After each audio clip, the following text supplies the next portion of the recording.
m'a oint pour. On est oint pour quelque chose. On est loin pour libérer l'évangile. On est loin pour rendre libres les esclaves. Alléluia. On est loin pour apporter le bonheur dans un monde désœuvré au nom de Jésus. Il m'a oint pour annoncer une bonne nouvelle aux pauvres. Il m'a envoyé pour guérir ceux qui ont le cœur brisé, pour proclamer aux captifs la délivrance, aux aveugles le recouvrement de la vue, pour renvoyer libres les opprimés. Amen. Et je lis dans les Actes des Apôtres, chapitre 10, verset 38, « Vous savez comment Dieu a oint du Saint-Esprit et de force Jésus de Nazareth qui allait de lieu en lieu, faisant du bien et délivrant tous ceux qui étaient sous l'empire du diable, car Dieu était avec qui ? Avec lui. » Pourquoi ? Parce qu'il était rempli de l'Esprit de Dieu et de l'Esprit de force, parce que l'Esprit de Dieu reposait sur lui. La question cruciale ce matin est celle-ci. Tu désires accéder à un esprit supérieur pour dominer les questions de la vie? Est-ce que l'Esprit de Dieu repose vraiment sur toi? Est-ce que tu as fait place à l'Esprit de Dieu? Est-ce que tu l'accueilles pour qu'il vienne établir le règne de Dieu? Comment vivre le règne de Dieu si Dieu ne règne pas sur toi?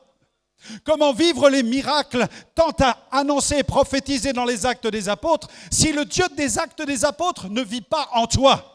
Comment entrer dans la dynamique de révélation, de puissance, de guérison et de miracles si le Dieu de l'Évangile n'a pas la première place au cœur de ta vie? Waouh! Alléluia! Seigneur, c'est ma prière, règne en moi, établis ton règne, que ton règne soit fait, que ton règne s'accomplisse, que ton règne se fasse sur la terre, que ton règne vienne, qu'il se manifeste en moi, au nom de Jésus. Amen. Seule l'onction pourra te doter d'un esprit supérieur. Alors fais cette prière. Dieu, j'ai besoin que ton esprit repose sur moi.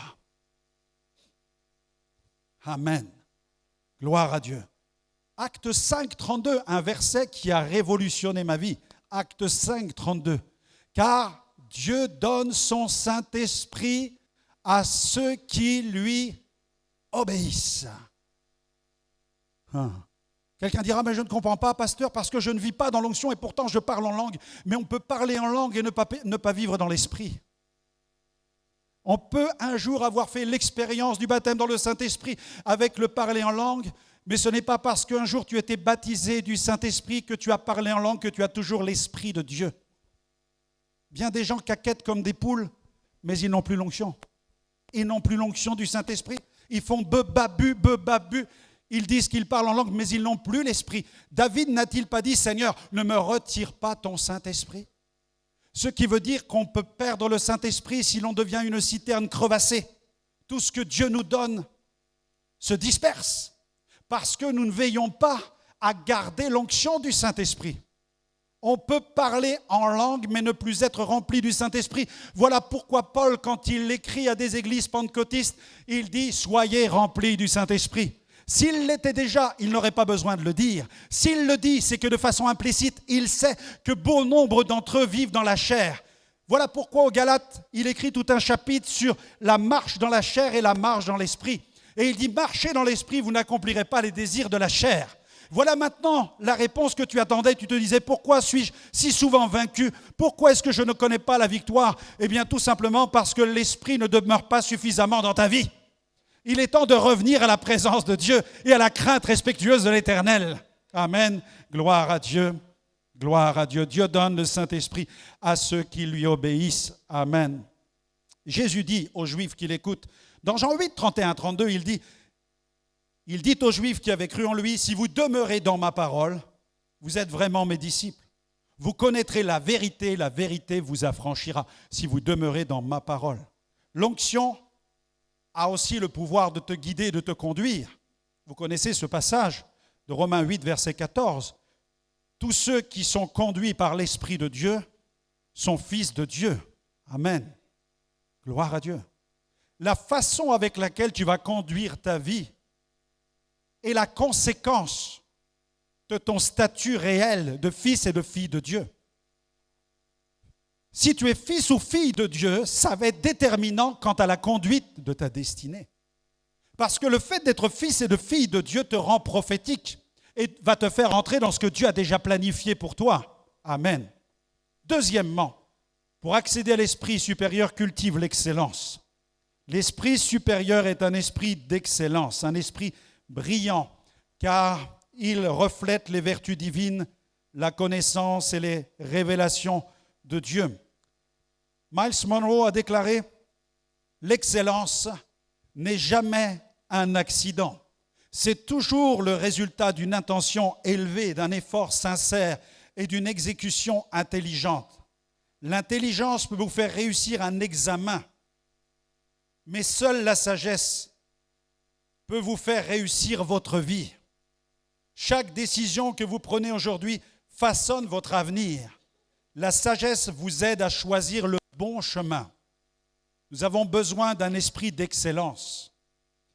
Les Écritures affirment que Daniel, doté de l'esprit supérieur, était capable de révéler les fragments de la sagesse infinie de Dieu.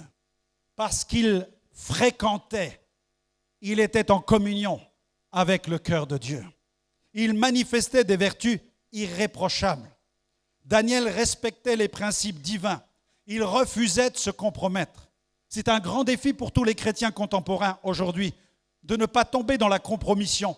Sa loyauté envers Dieu surpassait sa crainte des hommes, car elle lui conférait une grande force morale.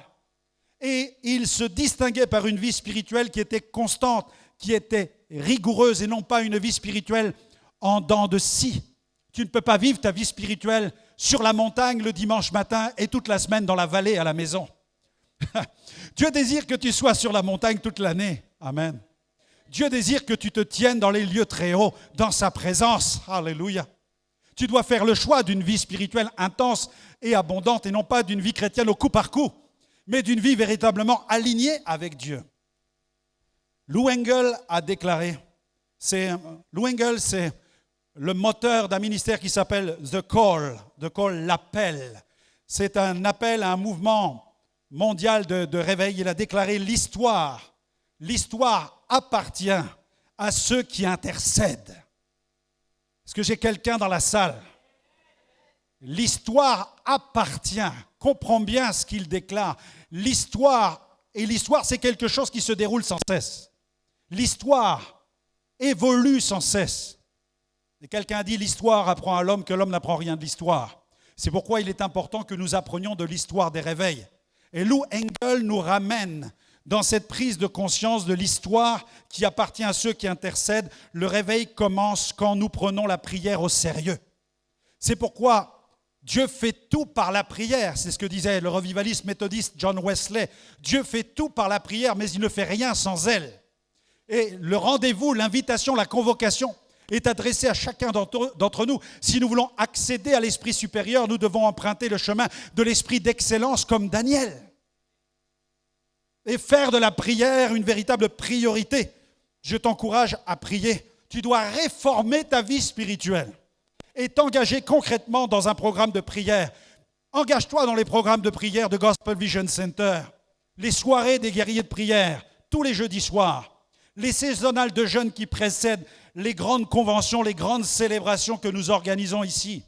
Rejoins aussi sur WhatsApp, si tu le souhaites, les marcheurs de prière. Nous avons des bien-aimés qui chaque semaine parcourent des rues à Troyes ou dans leur village. Ils vont intercéder, ils prient, ils marchent. Et partout où ils vont, ils déclarent que le réveil vient sur la ville afin de faire tomber les forteresses comme celles qui sont tombées au jour de la prise de Jéricho. Est-ce qu'on peut proclamer la gloire de Dieu si nous voulons voir les murailles tomber?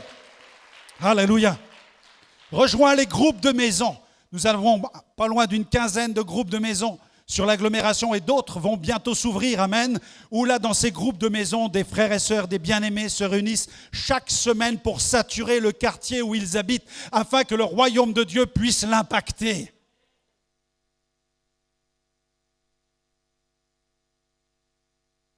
Il y a trop de chrétiens qui passent leur temps à geindre. Ils sont dans leur quartier, ils voient leur village et nous déclarons des choses négatives sur nos villages. Nous disons, regarde Dieu, comment le village se trouve, regarde ce qui se passe, regarde l'actualité, regarde ce qui se passe à la télévision, regarde la jeunesse, regarde les trafics de drogue. Et nous comptons les points négatifs. Bien-aimés, La seule solution de transformer un désert ne consiste pas à le maudire, mais à le bénir. Le seul moyen de transformer ton désert, c'est de proclamer la parole de vie dans le désert devant lequel tu te trouves. Et Dieu va commencer à le transformer. Parce qu'il va arracher de ta vision le désert devant lequel tu te trouves. Tu vas commencer à percevoir dans l'esprit le pays promis que Dieu va fabriquer devant toi, que Dieu va développer devant toi. Commence à déclarer la vie sur ta famille. Commence à déclarer la vie sur ton immeuble. Commence à déclarer la vie sur ton quartier. Commence à déclarer la vie sur la ville où tu habites au nom de Jésus. Déclare la puissance de vie sur l'agglomération tout entière. Déclare la puissance de vie sur le département. Déclare-le sur la France. Et Dieu va visiter notre pays. Il va le bénir avec puissance et gloire. Offre une acclamation au Seigneur. Si tu veux que ces choses se produisent, appelle-les et elles vont venir se réaliser. À Dieu soit la gloire. Troisième point, si tu veux accéder à l'esprit supérieur, cultive l'esprit enthousiaste. Cultive l'esprit enthousiaste. Un terme qui vient du grec entheos, et vous avez reconnu le mot théos. Cela signifie être rempli de Dieu. Être enthousiaste, littéralement, signifie être rempli de Dieu. Amen. Bien-aimés, l'enthousiasme, c'est ce que déclarait Robert Schuller. L'enthousiasme est contagieux. Amen. Soyez une source d'énergie positive et voyez comment votre entourage va s'en trouver transformé. Libérez la joie. Proclamez la joie. Soyez joyeux. Réjouissez-vous en lui. J'ai eu l'occasion, avec Pasteur Stéphane, on a eu l'occasion de rencontrer Claudio Freyson à Amsterdam. Et c'est un homme qui a été utilisé pendant de nombreuses années, depuis une quarantaine d'années qu'il exerce son ministère. Dieu l'a utilisé à Buenos Aires et plus particulièrement dans les années 90, quand il a commencé à prêcher dans un parc. Les gens venaient l'écouter, il a démarré l'église Roi des Rois, il l'a démarré dans un parc. Et quand il prêchait dans le parc, les gens s'approchaient. Et pour la première fois en Argentine, quand il a commencé à prier pour des gens, il s'est rendu compte que les gens tombaient. Les gens tombaient quand il leur imposait les mains. Ils tombaient sous la puissance de Dieu. Et puis les gens se mettaient même à rire ou à sauter de joie dans le parc. Aujourd'hui, son église compte plusieurs milliers de membres. Elle est au cœur de la capitale. J'ai eu l'occasion de m'y rendre. Et Claudio Freyson prie pour que l'église connaisse la vitalité, l'enthousiasme. L'église qu'il mène est enthousiaste. Et je me souviens avec Pasteur Stéphane, quand on était là-bas, il s'est approché de nous. Et à un moment, il m'a imposé les mains. Et il m'a dit, esprit de joie. Esprit de joie. Je me suis effondré par terre et là, j'ai fait un voyage au Niagara céleste. Amen. Alléluia. Quand le Saint-Esprit vient, et tout à coup, le Seigneur a comme libéré en moi cette faim et cette soif d'apporter la joie dans l'Église, de rendre les gens heureux, les gens joyeux. Amen. Je l'avais déjà dans une certaine mesure, mais quand il l'a fait, ça a été un impact supplémentaire. Et j'aimerais vous conduire aussi à réclamer la joie. C'est le meilleur médicament pour la déprime, pour la dépression, pour le burn-out, pour les idées négatives, pour l'obscurité. Alléluia. Réjouissez-vous. Amen. Ne vous dites pas, nous sommes à l'église. Mais comment allez-vous faire au ciel si vous vous comportez au ciel comme vous vous comportez dans une église traditionnelle ou classique? Vous risquez d'être surpris par l'atmosphère que vous allez y trouver. Parce que le ciel n'est pas un endroit où se trouvent des pleureuses. Le ciel, c'est l'endroit où les anges proclament la gloire de Dieu 24 heures sur 24, où il y a du bruit, il y a du son, il y a de la lumière, il y a des éclats de joie. Alléluia, il y a une atmosphère glorieuse. Amen. Et c'est ce que Dieu désire faire dans toutes les églises qui se disent églises chrétiennes dans notre pays. Amen. Oh, Dieu soit béni. Dieu soit béni. Alléluia. Psaume 100, verset 2. Servez l'Éternel avec joie. Venez comment? Avec allégresse en sa présence. Amen. Ne viens plus à l'église le dimanche matin comme quelqu'un qui tombe d'une armoire. Mais viens à l'église avec foi en disant je vais là-bas parce que je suis déjà rempli de joie et je vais venir dans ce lieu parce que je vais être encore plus rempli de joie. Alléluia. Alléluia. Philippiens 4,4, réjouissez-vous toujours dans le Seigneur. Je vous le répète, réjouissez-vous, réjouissez-vous. Dis-le à ton voisin, réjouis-toi, réjouis-toi. Montre toutes tes dents à ton voisin. Montre-lui que tu es heureux et souriant. Alléluia. Bien-aimé, réjouissez-vous, je le répète. Je le dis à tous les chrétiens, je leur dis, si vous ne prenez pas ce verset, j'en ai pas d'autre à vous donner sur le sujet. Qu'est-ce qu'on peut faire de plus que ça? Que de dire, Dieu nous donne un ordre par la bouche de son apôtre, réjouissez-vous, réjouissez-vous. Tu vas dire, mais de quoi? Ouvre tes yeux, prends conscience, reçois l'onction, que l'onction de Dieu repose sur toi. Tu vas commencer à te réjouir parce que son onction, c'est une huile de joie. La joie est communicative, elle vivifie, elle fortifie, elle libère des pressions négatives. La joie, les églises ont besoin de joie. Elles ont besoin de baigner dans l'effervescence spirituelle. La joie est notre meilleur booster d'évangélisation. Amen. C'est plus puissant que les tracts, c'est plus puissant que les affiches. Vous avez des gens qui font des campagnes d'affichage pour les églises. Vous avez toujours dessus des couples, des familles, tout le monde est joyeux.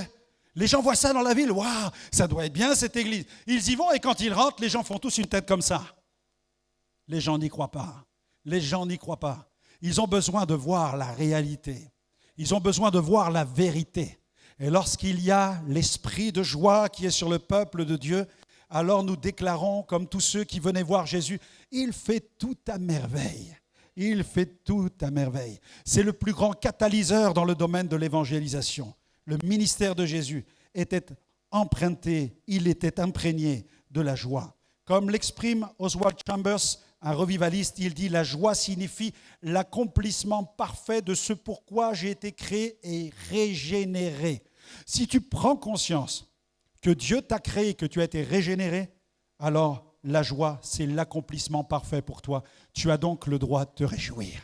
Tu as le droit de taper des mains. Alléluia. Tu as le droit de proclamer des cris de joie dans la présence de Dieu. Tu as le droit de te mettre debout à ta place. Tu as le droit de te mettre debout à ta place. Tu as le droit de te lever. Tu as le droit de sauter de joie. Tu as le droit. Réjouis-toi. Réjouis-toi, mon frère, ma soeur. Rends gloire à Dieu. Alléluia. Poussez des cris de joie. Poussez des cris de joie. Alléluia. Ici, dans la présence de Dieu, chez vous, devant votre écran, poussez des cris de joie. Alléluia. Dieu soit béni. Alléluia. Amen. Quatrième point, cultive l'esprit de sagesse. Tu as besoin de l'esprit de sagesse.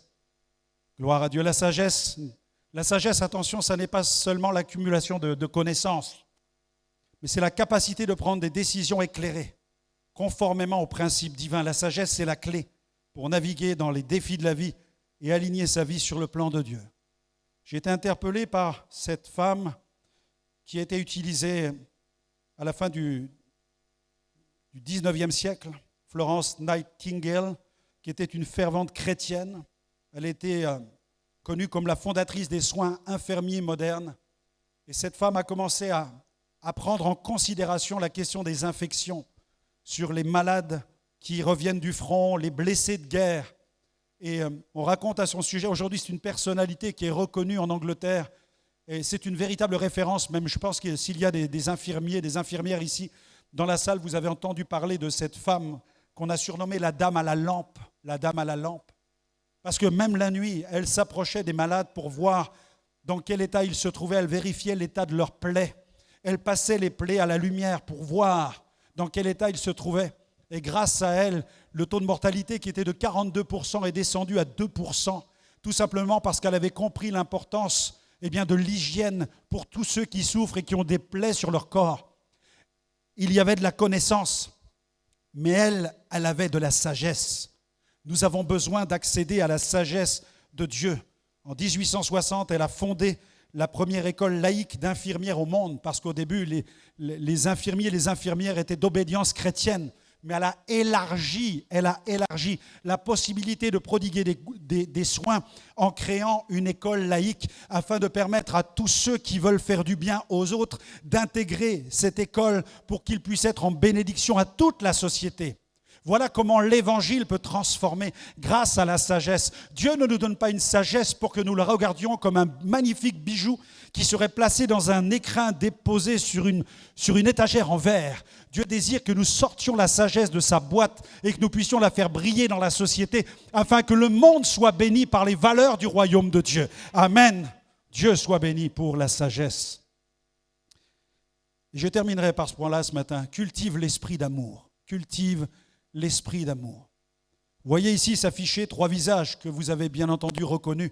Je pense à Mère Teresa, qui s'est occupée des lépreux de Calcutta pendant toute sa vie et qui était un exemple de témoignage d'amour dans le monde. Et cette petite femme a été connue aujourd'hui mondialement, tout simplement parce qu'elle a libéré l'amour en s'occupant des intouchables. Ceux que l'on ne pouvait pas toucher, qui appartenaient à la caste des Dalits ou qui souffraient de la lèpre, elle s'approchait des basses classes, des basses castes de l'hindouisme, elle s'approchait de tous ces gens et elle les aimait de façon inconditionnelle et elle s'occupait de leur maladie. Mère Teresa. Et puis je ne peux pas manquer de parler aussi, on en parle souvent dans nos prédications, de Martin Luther King aussi qui s'est battu pour la défense du peuple noir, mais aussi en même temps qui a lutté contre la discrimination et qui a lutté pour la non-violence et qui a contribué à des changements significatifs dans la société américaine. Même s'il y a encore beaucoup de travail à faire, cet homme est allé au bout de la vision qu'il avait. Il est allé jusqu'à la mort. Et il a aimé son pays, ses contemporains, pour défendre cette cause-là. Et puis il y a Nelson Mandela, qui lui, a investi, engagé toute sa vie pour la réconciliation du peuple africain du Sud. Ces personnalités, nul ne peut les ignorer. Quel a été leur réservoir? Quel a été leur moteur? Tout simplement l'amour. L'amour. Mais la Bible dit que Dieu est amour. Dieu est amour. Et j'aimerais vous parler aussi de celui qui a marqué l'histoire de l'humanité depuis 2000 ans, qui a donné sa vie sur une croix pour nos péchés. C'est Jésus. Jésus est mort sur le mont Golgotha. La Bible dit que Dieu est amour et elle dit que Dieu a tant aimé le monde qu'il a donné son Fils unique afin que quiconque croit en lui ne périsse point, mais qu'il ait la vie éternelle. Mes amis, il n'y a pas d'esprit supérieur sans Jésus dans la vie d'une personne. Tant que Jésus ne vient pas prendre sa place complètement en toi, tant que Jésus n'est pas ton sauveur et ton Seigneur, l'Esprit de Dieu ne peut pas pénétrer en toi pour y faire sa demeure. Dieu dit dans sa parole, voici je me tiens à la porte et je frappe. Si quelqu'un entend ma voix et qu'il ouvre, j'entrerai chez lui et je souperai avec lui. Il faut que Jésus vienne faire sa demeure littéralement en toi. Et Dieu soit béni pour cette nouvelle génération qui s'est levée. On a parlé de la race élue ce matin, par le biais de la parole prophétique et de notre sœur qui a engagé le combat de l'intercession, la race élue. Vous êtes une race élue. Est-ce que nous réalisons quelle est cette dimension de la race élue? Il transcende les couleurs de peau, il transcende les statuts sociaux, il transcende les états de santé, il transcende les origines, les appartenances ethniques. Vous êtes une race élue parce que vous appartenez au royaume de Dieu, là où il y a l'esprit supérieur. Et l'esprit supérieur, c'est un esprit de grâce, c'est un esprit de bénédiction, c'est un esprit rempli d'humilité, c'est un esprit qui vient servir le monde et apporter les valeurs du royaume de Dieu et les vertus de Dieu sur la planète. Ce n'est pas un esprit qui cherche à écraser l'humanité. Parce que le péché ne regarde pas à la couleur. Le péché ne regarde pas à la couleur pour rendre un être humain esclave.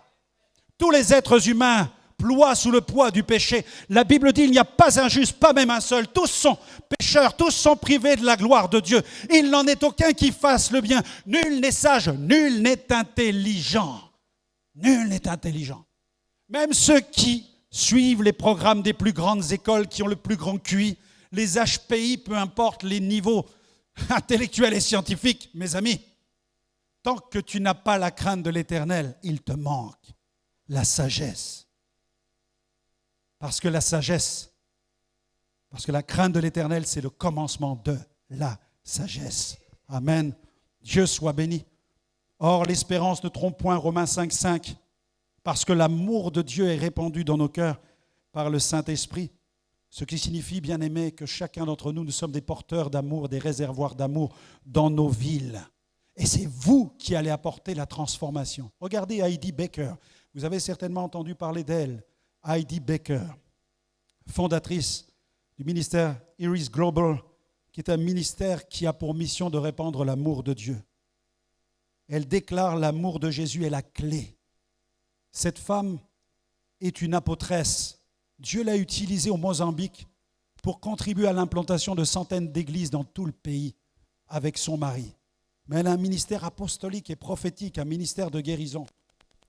Et elle s'occupe de nourrir des milliers d'enfants chaque jour dans tout le Mozambique. Et elle dit, l'amour de Jésus, c'est la clé. L'amour de Jésus, c'est la clé. C'est la clé pour ta destinée, mais c'est la clé pour tous ceux qui sont autour de toi. Je pense à Mahesh Chavda, un évangéliste, auteur chrétien bien connu, engagé dans le ministère d'intercession. Auteur de ce livre, « Seul l'amour fait des miracles ». Seul l'amour fait des miracles. Un livre qui traite de la puissance de l'amour, où Mahesh fait ses déclarations, l'amour de Dieu est la plus grande force qui libère la puissance du surnaturel. L'amour de Dieu est la plus grande force qui libère la puissance du surnaturel. Tu veux vivre le surnaturel ? Apprends à libérer l'amour de Dieu. Parfois les gens me disent, pasteur, quand vous priez pour les gens, vous avez les yeux ouverts et vous ne parlez pas. Quand je prie pour les âmes, je parle très peu parce que je me concentre pour libérer l'amour de Dieu. Tout simplement parce qu'il y a le bruit de la musique autour de moi, il y a les cris dans la salle, et j'imagine Jésus avec la foule autour de lui. Les gens veulent parfois un entretien devant nous, devant l'estrade. Ils sont là, il y a 20 personnes, ils voudraient qu'on discute avec eux, mais on ne peut pas. Et Jésus, face à la foule, ne pouvait pas avoir d'entretien avec les gens qui étaient en face de lui. Qu'est-ce qu'il faisait? La Bible dit, il imposait les mains. Et nous libérons l'amour de Dieu. Amen. Je crois qu'il y a une puissance dans l'amour de Dieu. Et le Saint-Esprit vient et il rencontre les hommes et les femmes. Alors c'est vrai qu'après on peut prier plus fort. On peut crier dans les oreilles de ceux qui sont en face de nous. Mais je crois aussi que Dieu utilise l'amour que nous libérons dans ces moments d'intense intimité avec le Saint-Esprit, où tout à coup les âmes oublient que nous sommes ici. Elles rencontrent Dieu dans le secret de leur cœur et le Saint-Esprit vient les vivifier. L'amour de Dieu est la plus grande force qui libère la puissance du surnaturel. Lorsque nous prions avec amour et compassion, nous ouvrons la porte au miracle. Les guérisons et les prodiges ne sont pas seulement le fruit de la foi, mais aussi de l'amour profond pour ceux que nous servons. Amen. J'aimerais terminer ce matin. On va se lever ensemble et j'aimerais inviter ceux qui veulent faire le plein du réservoir, de leur réservoir et dire, pasteur, ce matin, je ne veux pas être rempli de théologie, je ne veux pas être rempli de doctrine seulement. Amen. C'est bon la doctrine, c'est bon la théologie. Mais on a besoin d'être rempli de la présence de Dieu. Alléluia. Parce que si nous ne donnons que de la théologie à ceux pour lesquels nous prions, si nous ne donnons que des mots, mais le royaume de Dieu ne consiste pas seulement en paroles, mais aussi en puissance.